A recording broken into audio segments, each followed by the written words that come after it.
오늘 부족한 사람을 초청해 주셔서 여러분과 함께 예배 드릴 수 있게 해 주셔서 정말 감사하고 기쁩니다. 여러분 교회는 제가 처음 방문하지만 서정수 목사님하고는 같이 달라스 일을 하면서 자주 만났고, 서 목사님이 목회를 마치고 또 네팔에 선교사로 가셨더만요. 제가 달라스에 많이 있지 못하기 때문에 달라스 소식을 잘 모르는데, 또 네팔 선교사로 여러분이 파송해 주시고 네팔에 또 16개 교회를 여러분이 개척하셨더만요.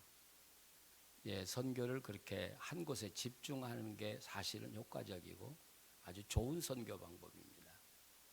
그런 의미에서 여러분에게 정말 치하를 드리고요. 또 우리 서상호 목사님 이번에 처음 4번 이렇게 뵀는데 신뢰가 가요. 그리고 목사답다. 제가 평생을 목회하고 평생 수만 명의 목사들하고 만나 살았기 때문에 목사를 덕 보면 알아요. 느낌이. 근데 좋은 목사님 모셨어요. 주님의 교회가 참 축복된 교회라고 생각이 되는데, 우리 서상호 목사님과 함께 좋은 교회로 성장하고 우리 장로님이 기도하신 대로 세계 선교를 하고 또 달라스의 영혼을 돕는 그런 교회 되기를 간절히 축원합니다. 여러분, 산다는 것이 참 쉽지 않죠. 특별히 우리 이민 생활이 녹록지 않습니다. 어렵고 힘들죠. 그러나 우리가 생각해 보면 이 땅에 요셉보다 어려움을 당한 사람이 있을까요? 이 요셉보다 고통을 당한 사람이 이 땅에 있을까요? 저는 아무리 생각해도 요셉만큼 고통을 당한 사람은 이 땅에 없다고 생각합니다. 하루아침에 노예로 전락이 되고요. 그것도 형제들에게 배반을 받고 팔리움을 받고요. 남의 나라에 가서 노예로 살고요.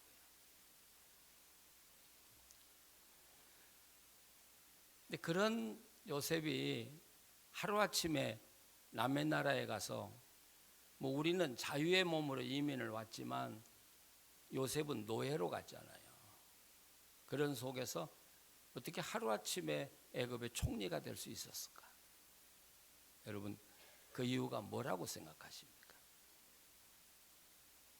우리가 언뜻 이야기하여 하나님의 은혜다, 하나님의 축복이다, 하나님이 도우셨다, 여러분 그렇게 이야기할 수 있습니다. 그러나 여러분 그렇게 이야기하는 건 너무 경박한 것입니다. 어떻게 하나님의 은혜가 임했다고 갑자기 노예가 총리가 될 수 있습니까? 하나님은, 또 하나님의 은혜나 축복은 여러분 성경에 누누이 이야기하지만 씨를 뿌리지 않는 데서 나게 하시는 하나님은 절대 아니라는 것이죠. 곡식을 가꾸지 않았는데 풍성한 열매를 주시는 분은 절대 아니라는 것이죠. 여러분, 하나님의 은혜나 축복은 그렇게 간단하게 받는 것이 아닙니다. 우리가 요셉의 사정을 오늘 말씀을 통해서 보면 아마 우리가 깊이 느낄 수 있으리라고 봅니다. 이 요셉이 보디발의 집에 팔려가 가지고요 사는데, 어떻게 보면 요셉은 거기서 살아날 수 있는, 성공할 수 있는 가능성은 0%예요. 요셉이 그곳에서 살아날 수 있었다고 생각할 수 있는 사람은 이 땅에 아무도 없어요.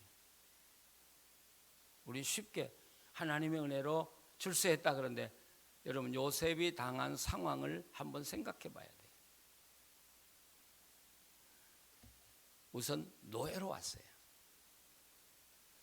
노예는 자기가 없어요. 자기 소유가 없어요. 자기 주장이 없어요. 자기 계획이 없어요. 아무리 일해도 자기 것이 아니에요. 다 주인 것이죠. 여러분 그런 속에서 어떻게 살아남을 수 있겠습니까? 또 이 요셉이 애굽으로 노예로 팔려갔는데 언어 문제는 얼마나 심각했겠어요. 여러분 미국에 막 오니까 영어가 막 됩니까? 예, 슬슬 나옵니까? 아마 20년, 30년 사셨어도 지금도 언어 문제로 고통을 당하실 거예요. 뭐 간단한 이야기는 할 수 있지만 복잡한 이야기를 하려면 지금도 골치가 아프잖아요. 근데 요셉이 자유인으로 보디발의 집에 간 것도 아니고 노예로 갔는데 언어가 통하지 않는다는 거죠. 그 고충을 여러분 아시겠습니까? 자유인이라면 주인이 무슨 말을 했을 때 못 알아들었으면 다시 물을 수 있어요. 아, 그게 무슨 이야기입니까? 근데 노예가 물었다가는요, 아마 몽둥이 찜이 왔겠죠. 뺨을 때리고요. 우리가 한국에서 강의를 하며 살 때 이제 TV를 보는데 그 외국에서 시집 온 그 동남아 처녀들 이야기 자주 봐요. 왜 그랬는지 우리 둘이 그걸 참 자주 봐요. 보면서 괜히 울고. 근데 어느 분이 나와서 그러더라고요. 한국으로 시집을 왔는데 시어머니가 시래기국을 끓이라고 그러더라는 거죠. 근데 얘는 이것을 쓰레기국이라고 알아들었어요. 아니 어떻게 쓰레기로 국을 끓여? 고민 참 많이 했다는 거예요. 만약에 이 며느리가 쓰레기로 국을 끓여서 대접을 했다면 무슨 일이 벌어지겠습니까? 난리 나겠죠. 여러분 그게 언어의 장벽이라는 것이죠. 요셉이 그런 어려움을 얼마나 많이 당했겠습니까? 또 요셉이 보디발이 우리로 말하면 청와대 경호실장, 백악관 경호실장 정도인데 거기에 요셉 혼자 살았습니까? 많은 애굽의 군인들이 있었을 거 아니겠습니까? 거기서 이 요셉이 승진할 때 경쟁이 얼마나 심했겠습니까? 왕따라고 하는 거 우리가 알고 있잖아요. 우리 같은 동족이 출세하는 것도 못 견디는데 노예로 온 놈이 출세를 할 때 같은 동족의 사람들이 그걸 가만뒀겠습니까? 그 어려움을 어떻게 이길 수 있었을까? 그러나 무엇보다도 이 요셉에게 가장 큰 문제는 뭐냐면 마음의 상처예요. 상처. 그것도 형들에게 배반받지 않았어요? 형들에 의해서 노예로 팔리잖아요. 창세기 37장을 한번 보시면 요셉이 얼마나 큰 상처를 입었는지를 우리에게 보여주고 있는데 37장 23절 24절 찾으셨어요? 한번 같이 읽어보시죠. 요셉이 형들에게 이르매 그의 형들이 요셉의 옷 곧 그가 입은 채색 옷을 벗기고 그를 잡아 구덩이에 던지니 그 구덩이는 빈 것이라 그 속에 물이 없었더라. 그리고 25절에 그들이 앉아 음식을 먹었다 이렇게 되어 있습니다. 이 요셉이 아버지의 심부름을 하기 위해서 이 베들레헴에서 세겜 또 세겜에서 사마리아까지 그 무더운 광야길을 며칠 아마 일주일 이상을 걸으면서 형을 찾아온 거예요.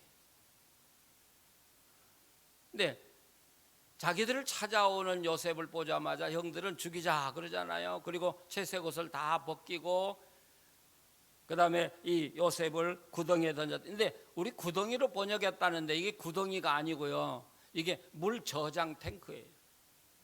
유대 나라는 샘이 없으니까 이렇게 여름에 봄에 비가 많이 오면 물을 이렇게 저장해 두는 탱크인데 만약 거기 물이 있었다면 거기에 요셉을 던졌다면 뭐 바로 죽었겠죠.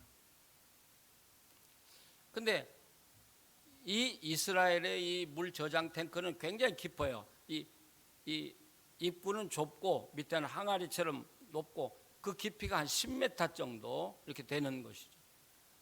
여러분 물이 없었다고 하지만 거기에다 던져놓고 형들이 가버렸다면 요셉은 거기서 말라 죽어버려요. 유대 나라는 너무 더워서 건강한 사람도 그 볕에 내놓으면 4시간이면 죽는다는 거죠. 바로 거기에 던졌습니다. 여러분 기가 막힌 이야기예요. 자기들 돕겠다고 온 형들이 옷을 다 벗기고 그리고 구덩이에 던져서 죽이려고 했다는 사실.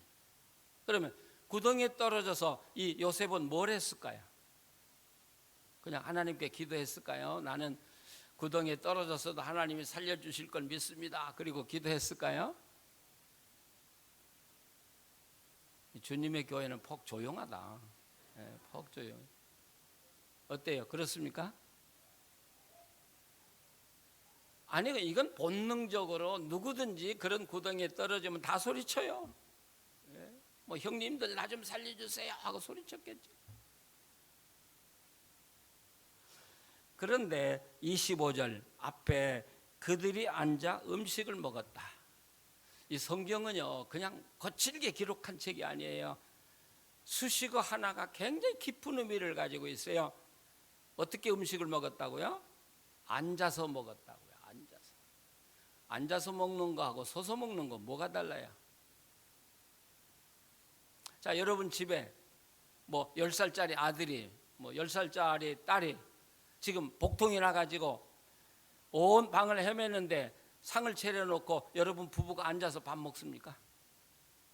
먹으면 먹고 아무튼 아니고 그러셔야지. 가만히 계시면 주님의 교회 식구들은 먹는 줄로 제가 알잖아요. 어때요? 그렇죠. 요셉이 지금 구덩이에 빠져서 죽겠다고 살려달라고 하는데 형들이 앉았다. 이건 편안한 자세를 위한. 개 한 마리 빠진 것만도 못해요. 지금 당연하게 알고 앉았다. 요셉은 그걸 다 알고 있는 거예요. 이때 받은 요셉의 상처, 아마 성경이 기록이 되지 않았지만 내가 살아만 남은 너희 놈들 내가 다 죽이겠다 아마 그랬을 거예요. 그 기록이 나와요. 창세기 42장을 보세요. 42장 21절 보시면 형들이 먹을 것이 없어서 애굽에 곡식을 구하러 갔다가 요셉이 너희들 간첩이라고 자꾸 몰아치니까 그 형들은 요셉이 애굽 사람인 줄 알고 자기들끼리 이야기한 내용이 21절에 나오죠. 한번 같이 읽어보시죠. 그들이 서로 말하되 우리가 아우의 일로 말미암아 범죄하였도다. 그가 우리에게 애걸할 때에 그 마음의 괴로움을 보고도 듣지 아니하였으므로 이 괴로움이 우리에게 임하도다. 예? 요셉이 애걸했다는 거예요. 다 들었다는 거예요. 그 괴로움을 듣고도 돕지도 않았기 때문에 그 벌을 지금 우리가 받고 있다. 근데 그 이야기를 누구는 다 듣고 있어요? 요셉은 다 듣고 있어요. 그 다음에 좀 넘어가 보셔요. 23절에 보면 그들 사이에 통역을 세웠으므로 그들은 요셉이 듣는 줄 알지 못하였더라. 요셉이 그들을 떠나가서 울고, 예, 그 이야기를 들었을 때 그 슬픔, 그 상처가 복받쳐서 견딜 수가 없으니까 방에 가서 혼자 실컷 울고 왔다. 얼마나 아팠으면 얼마나 상처가 됐어요. 보세요. 요셉은 쉽게 성공한 거 아니에요. 언어가 통하지 않지요. 문화의 충격도 크지요. 노예의 신분이죠. 그보다 더 무서운 건 자기 속에 있는 상처잖아요. 상처. 보통 이 정도 되면 다 폐인이 돼요. 제대로 살아갈 사람 아무도 없어요. 나는 인생 다 틀렸다. 내가 노력해 본다고 이 환경에 내가 이걸 이겨나갈 수 있겠냐. 보통 사람들 술 마신다더니 마약 먹고 다 폐인이 돼요. 근데 요셉은 그러지 않았다라는 것이죠. 요셉은 그러지 않았더라.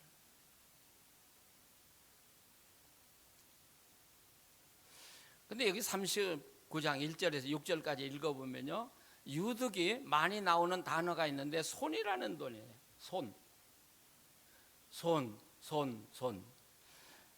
그 1절에 보면 그 보디발이 이스마엘 사람의 손에서 요셉을 샀다. 이건 이스마엘의 손이 나오는데, 그 다음에는 그의 손에 위탁했다, 그의 손에 위탁했다, 이런 말이 나오잖아요. 근데 여기에 번역이 안 된 3절 말씀 보시면, 그의 주인이 여호와께서 그와 함께 하심을 보며 또 여호와께서 그의 범사라고 번역을 했는데, 이 말은 사실은 원어에 보면 그가 손으로 하는 모든 일에 축복해 주셨다, 이런 이야기예요. 여러분, 왜 하나님이 그냥 축복했다고 안 하고 그의 손으로 한 모든 일, 손을 강조했을까? 이것은 절망할 수밖에 없는 순간에도 요셉은 정말 부지런하고 성실하게 일했다는 것이죠. 이 손이라는 건 그가 얼마나 성실하게 일했나를 이야기하는 거예요. 이 손. 하나님이 뭐에 축복을 해주셨어요? 바로 그 부지런하고 성실하게 주인을 섬기고 자기 책임을 다한 그 손에 하나님이 축복해 주셨다는 걸 강조하고, 요셉이 그 집에 팔려가서 아무렇게나 살았으면 하나님 절대 축복하지 않았어요. 요셉은 그걸로 죽었어요. 근데 그런 환경 속에서도 요셉은 자기가 할 수 있는 최선의 삶을 살았다는 거죠. 그러니까 하나님께서 그걸 보시고 요셉을 사랑하기 시작한 거예요. 아, 이건 마음에 드네. 네? 마음에 드네. 그래서 이 요셉을 축복해 주시는데, 요셉이 보디발의 집에 가가지고 승진을 계속하는 거예요.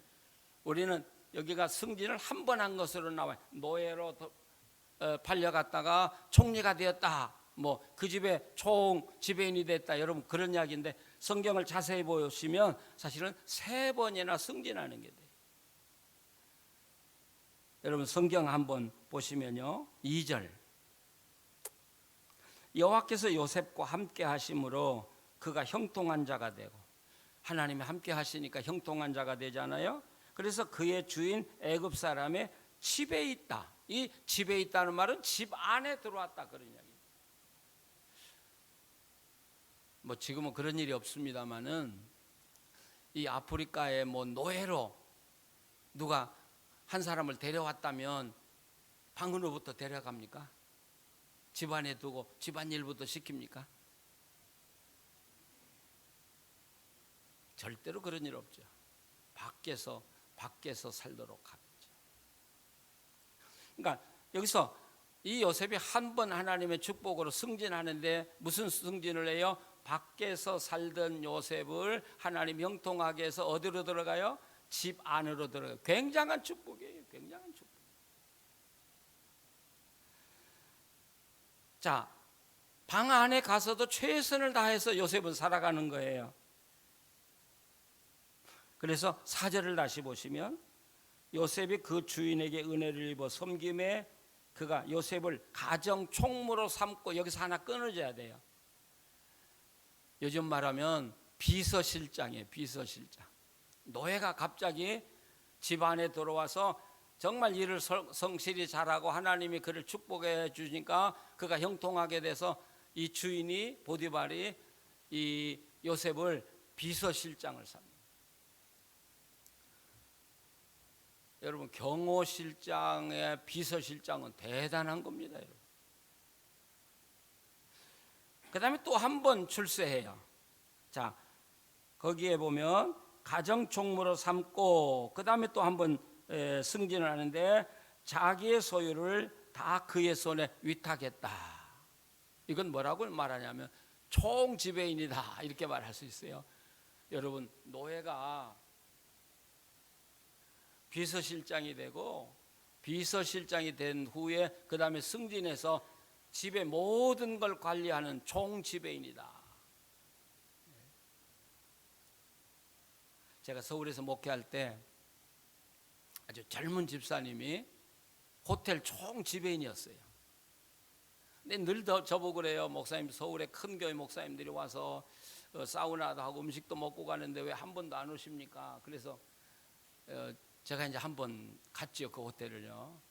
그게 바로 강남 그 터미널 그 밑에 있는 파레스 호텔 있잖아요. 예, 지금 가면 아주 으리으리하죠 뭐.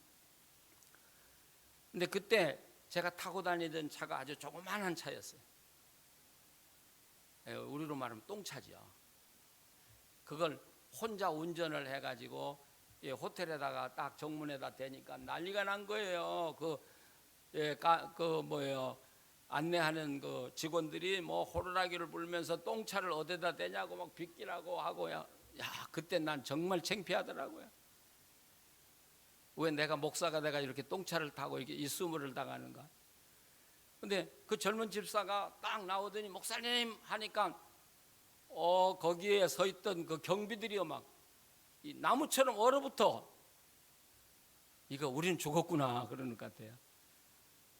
깨 나오더니 너희들이 차 갖다가 파킹하고 그러면서 저를 탁 안내하고.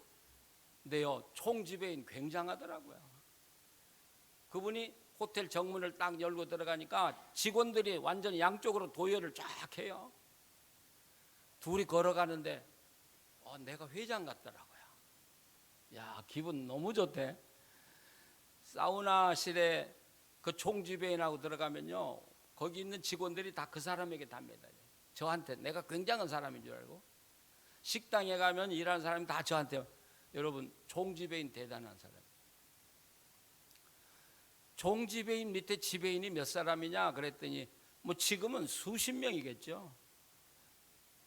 보통 그 당시에 총지배인 밑에 지배인이요 16명이 넘어요.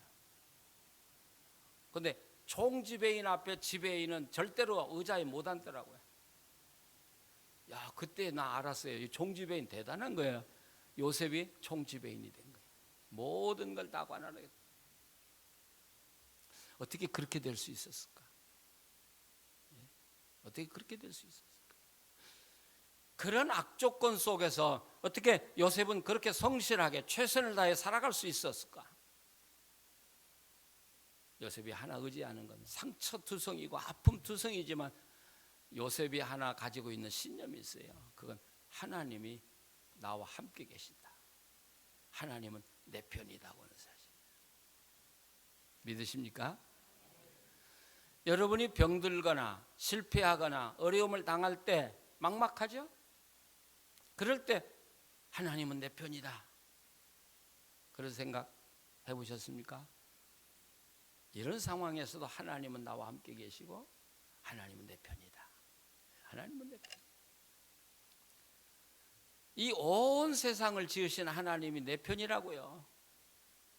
얼마나 굉장한 거예요. 우리가 창세기 1장 1절 여러분 다 암송하시죠? 태초에 하나님이 천지를 창조하시니. 이게 무슨 말인지 아십니까? 다 아는 이야기를 또 무슨 이야기냐고 제가 물으니까 또 이상한 것 같네. 하나님이 태초에 하나님이 천지를 창조하시니. 우리는 어디에 살고 있어요? 땅에 살고 땅 위에 살고 있고 또 어디서 살고 있어요? 하늘 밑에 살고. 땅과 하늘이 없이는 우리는 존재할 수 없어요. 우리는 어디에 사는 존재냐? 하늘 밑에 땅 위에 사는 존재인데 이게 무슨 말이냐면 인간이 이 땅에 사는 데 필요한 모든 것을 가지고 계시고 창조하신 하나님이다. 이런 뜻이 하나님이 태초에 천지를 창조했다. 그런 이야기예요.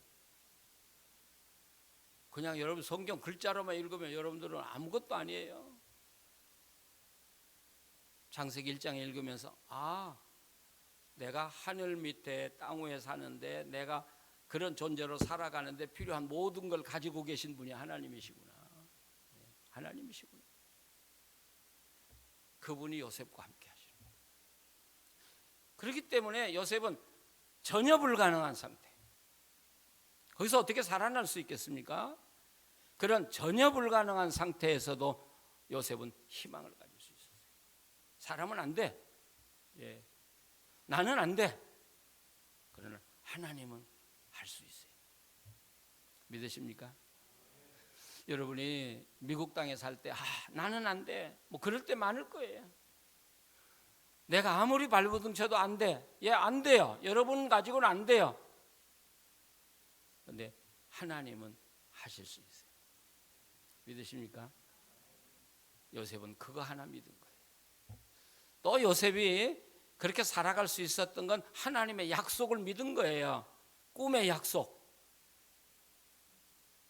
그래서 이 볕단들을 세운데, 요셉이라는 볕단에 형들이 세운 걸 생들이 절하잖아요. 그리고 나중에는 요셉의 별에 해와 달과 모든 별이 절하잖아요. 이게 무슨 뜻이냐면 어떤 한 가족을 요셉이 다스린다는 말이 아니라 한 나라를 다스린다는 꿈이에요. 하나님이 약속을 주셨어요, 요셉에게. 요셉은 그 약속을 가지고 사는 거예요. 나는 약속받은 사람이야. 왜 좌절해요? 약속받은 사람. 제 이야기를 들으면서 여러분 그렇게 생각하실지 몰라요. 나는 약속 못 받았는데. 그렇습니까? 여러분, 성경의 약속은 어떤 개인에게 준 것이지만 믿는 모든 사람에게 준 거예요. 이 성경은요. 어떤 분은 그렇게 말하더라고요. 하나님의 약속은 성경을 다 뒤져보면 365개래. 매일매일 붙들고 살아갈 수 있는 약속을 주셨다는 거예요. 저는 하나님과 함께 살아보면서 정말 하나님에게 놀래요. 제가 40년 목회하면서 아파서 단에 못 써본 적이 한 번도 없거든요. 아파도 그냥 그 아픈 몸 가지고 단에 쓰면 예배 끝나고 나면 나아요. 난 약속을 믿어요. 하나님 약속을 믿어요. 근데 건강의 비결이 복잡한 데 있지 않더라고요. 아주 간단한 데 있어요. 항상 기뻐하라, 범사에 감사하라, 쉬지 말고 기도하라. 빈일이 어느 권사님이 유방암 수술을 받고 키모테라피를 받는데 제가 신방을 갔는데 이분은 전혀 고통을 느끼지 못해요. 그러나 권사님 고통을 전혀 못 느낍니까? 근데 저는 키모테라피를 하고도 전혀 고통을 못 느껴요. 그거 참 신기한 거예요. 머리도 안 빠지고요. 어떻게 그렇게 살 수 있습니까? 그런데요, 제가 그렇게 기쁠 수가 없어요. 속에서 기쁨이 나오는데 그 기쁨이 내가 억제할 수 없는 기쁨이에요. 그 기쁨이 있으니까 고통이 다 사라지더라는 거예요. 우리 몸은 그렇게 돼 있어요, 여러분. 성경대로 살아보세요. 건강해요. 믿으십니까? 예, 복잡한데 여러분 건강 비결 찾지 마세요. 아주 단순한 데 있어요. 아무리 어려워도 하나님 앞에서 기뻐하고, 아무리 어려워도 하나님께 감사하고, 그리고 정말 복잡하고 내가 해결할 수 없는 건 그 전능하신 하나님께 내가 기도하고요. 그리고 모든 걸 맡겼으니까 또 기쁨으로 살아요. 그러면 여러분 건강하시고요. 또 여러분 막혔던 것들도 다 뚫려지고요. 하나님 안에서 해결되지 못할 건 이 땅에 아무것도 없습니다. 자, 요셉은 하나님 붙들고 사니까 희망이 0%에서도 희망을 갖는 거예요. 왜? 나는 못해도 하나님은 하실 수 있다. 하나님이 그런 사람을 버리겠습니까? 하나님이 그런 사람을 쓰시지 않겠습니까? 여러분 이렇게 보면요, 요셉은 하나님이 만든 작품이에요. 에베소서 2장에 그랬죠. 너희는 내가 만드신 바라는 말씀이 있는데 그 만드신 바라는 말이 포에이마라는 뜻인데 이건 걸작품이란 말이에요. 걸작품. 사실 우리 모두는 하나님이 만든 걸작품들이에요. 그냥 아무렇게나 살도록 하나님 우리를 만드신 거 아니에요. 나만이 최고의 삶을 살도록 하나님 나를 만들어 주신 거예요. 근데 우리가 내 인생을 내박치고 살아가는 거예요. 하나님이 걸작품으로 만들어 주셨는데 내박치고 산 거예요. 그러니까 하나님이 나를 도우려도 도울 수가 없어요. 요셉은 하나님이 그에게 꿈을 준 대로, 약속을 준 대로 붙들고 그 어려움 속에서, 희망이 없는 속에서 최선을 다하여 살아갈 때 하나님이 그와 함께 하시고 그를 사랑하시고 그리고 그를 형통케 하시고 그를 높여주시고,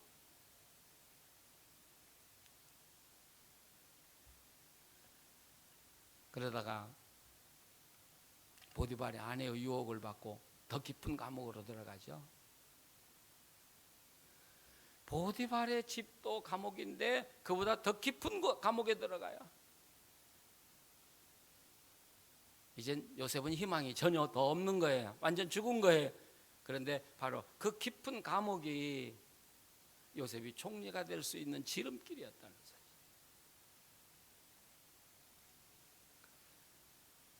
우리가 살다 보면 내가 해결할 수 없는, 내 힘으로 해결할 수 없는 정말 깊은 감옥 같은데 빠질 때가 참 많아요. 근데 바로 그때가 하나님의 빛이 비추기 시작하는 때고, 바로 그곳이 희망의 장소예요. 믿으십니까? 그리고 하나님의 때가 되면 하나님께서는 그 모든 걸 다 클리어해 주시고 전혀 불가능한 곳에서 갑자기 하나님은 올려주시기 시작합니다.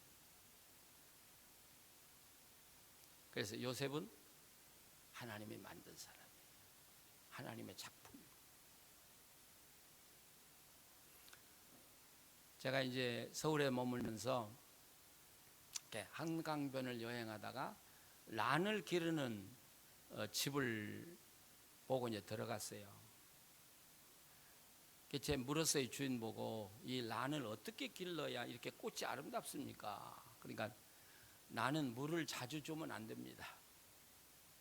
저 깜짝 놀랐어요.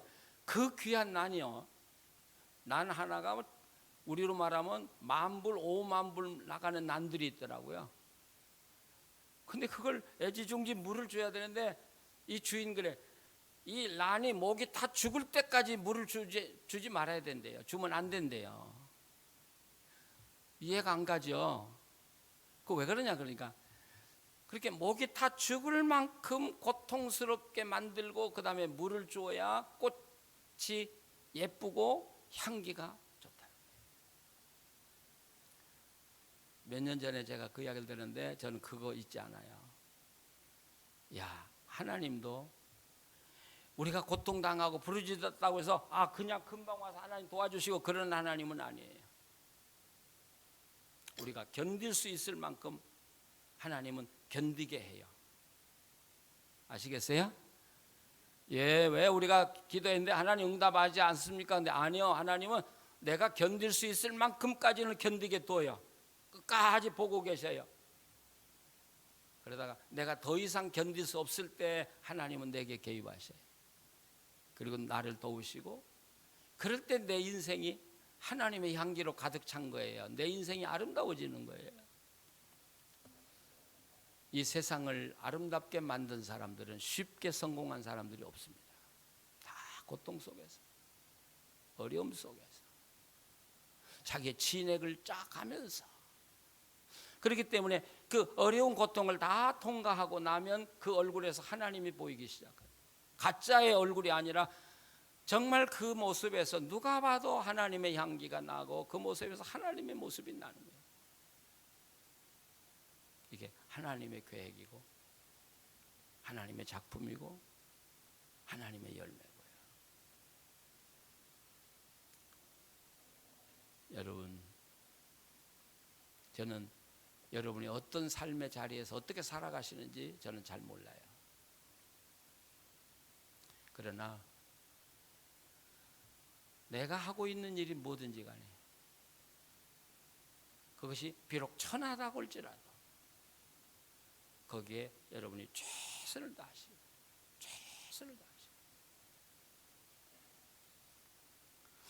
이런 이야기가 있죠.